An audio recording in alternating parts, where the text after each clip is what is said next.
What a piece of junk. Welcome to Drunk 3PO, and today I would like to thank Itchy Bacca and one of my great supporters, Candice, for sending me this article that was written by the L.A.Times, which talked about how they could fix Galaxy's Edge. So let's just dive in and see if they are correct in fixing Galaxy's Edge. I don't know. This is their opinion. I just want to go through the article with y'all today. Let's go. He goes, Disney needs to admit failure of one of the land's core concept, that the idea of each staffer or cast member in the park is capable of being an actor and can improvise and sell guests on the idea of a fictional planet. So basically they want you to have your own adventure. You walk into the park. Every cast member is supposed to be like a resident of Batuu or a worker of Batuu. They're supposed to have their own story and interact with people on that aspect. It says, but I've made a point to ask the cast for their backstory on each of my 24+ visits to Galaxy's Edge, and too often the response is, I get a look of dread. So yeah, that's true. That's true. That's how that works. I bumped into the Secret Spy. Every time I've been to Galaxy's Edge, I bump into the Secret Spy. Here's a picture of me. And I get a different story every time. And she's supposed to be hiding. If you find her, it's supposed to be like a wow moment if you find the spy. But because when I have gone, there hasn't been that many people there. She's easy to find. She's usually just walking around the marketplace. So, yeah. So anyway, this person says, that there's there's things that can be fixed without hiring pricey actors, and different things like that. This person also likes the fact that there are stormtroopers and other characters walking around. Okay, I give him that. Having understanding what that is. The other thing is there is no sit-down restaurant. And he does say that the cantina is popular because of the 1977 film A New Hope. Who wants to visit? Like exactly. Everybody wants to go to that cantina. Sadly, that's not really the same cantina that is in the park. And for the most, it's standing room only, and it's like a 40-minute. Like you can go. It's like rushed in. It's just long tables where you got to stand with other people. You can only order 2 drinks and then you're out. So yeah, so it's not really that kind of comfortable experience. Kind of actually, it's very small. You think they would build it a little bit bigger, and it's kind of cramped. But I was able to get in every time without long waits or anything. That's just me. I'm just saying, it's just me. And I'm talking about the Orlando one too. I'm not talking about the one in California. And so it talks about it hasn't lived up to its full billing. Also, they just raised the prices on all the drinks in the cantina. I don't understand that, but they were already expensive enough. They've raised them several dollars. They've already raised them several dollars. I guess they thought, look how popular this is. Look how crowded this is. Let's just raise it a couple bucks. No one will know the difference. People know the difference. They know the difference. Exactly. So let's go. He talks about the Smuggler's Run, the Millennium Falcon ride.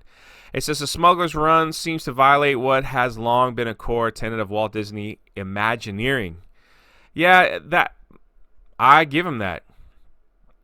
He says that the ride is a video game. Yes, it runs on a video game. That's right. And if you get a bad seat, it's no fun. But here's the reason why the ride speaks to me less than other attractions do. It's a plot rather than an experience. Exactly. Basically, you're flying it for Hondo in exchange for some supplies for the Resistance. Hondo needs pilots, and the guest needs to steal a box of cargo, coaxium. That's from the Solo film, and and that's how that works. He says that the Imagineering could benefit from less input from Lucasfilm. I think right now even the Star Wars films could benefit from less input from the people at Lucasfilm. Theme park, for instance, need not be canon. Wow, canon? Galaxy's Edge is canon? It might be after 9. I don't know. In fact, on Smuggler's Run, it's a mistake, and it gives us less room to imagine our own role, instead puts them in on rails. So the ride is fun, yes, but it lacks a sense of awe. It depends on where you sit. Everyone who says they were the pilots, they were like, yeah, the ride was cool. Anywhere else, they're like, Does it have a lack of awe? Yes, and that's the sad part. You walk in, you see like the little chess table, and you're kind of like, and it builds. You get on the ride, and you're like, what the heck? There's nothing to it. It's really sad.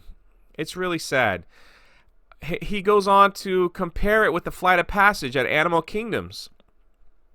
It says, and there's no comparison. That ride from the Flight of Passage is absolutely amazing. You don't even have to like the movie to know how amazing that ride is. And I'm sitting here thinking, if they did Flight of Passage right, why couldn't they get the Falcon ride correct? So, yeah, I mean, that's the thing. The story doesn't need to be much deeper. Yeah, so they're saying you don't really need to have a story to it. It's the Millennium Falcon. Who doesn't want to ride or pilot the Millennium Falcon?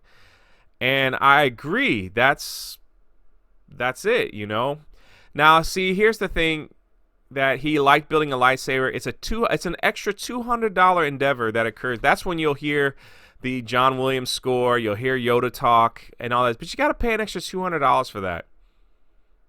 $200, as if you haven't paid that much to get into the park. Anyway, so those are some of the things that he's nitpicking, is that basically he's saying that Galaxy's Edge is trying too hard, that the ride is just not an all ride. It's not, you don't leave the ride going, what? Like you did on others. And I agree with every take that he has on here. The land is too ambitious for the regular theme park guests. Tourists trying to maximize their Disney days, being eager to role play or learn. Yeah, see, that's the thing. They wanted you to have, basically their thought process is they want you to have your own experience within Galaxy's Edge, right? Have your own experience within Galaxy's Edge, and then you could be like, oh, I was a part of Star Wars. But it's hard to do that when you take out characters that you love, when you see things you don't recognize, except for the Falcon, and they want you to pay all this extra to have an experience. It's true. It takes the awe out of it. I mean, I just don't understand. But anyway, those are some of the fixes he says that he would. This is L.A.Times saying, fix the ride. Change the way the characters are.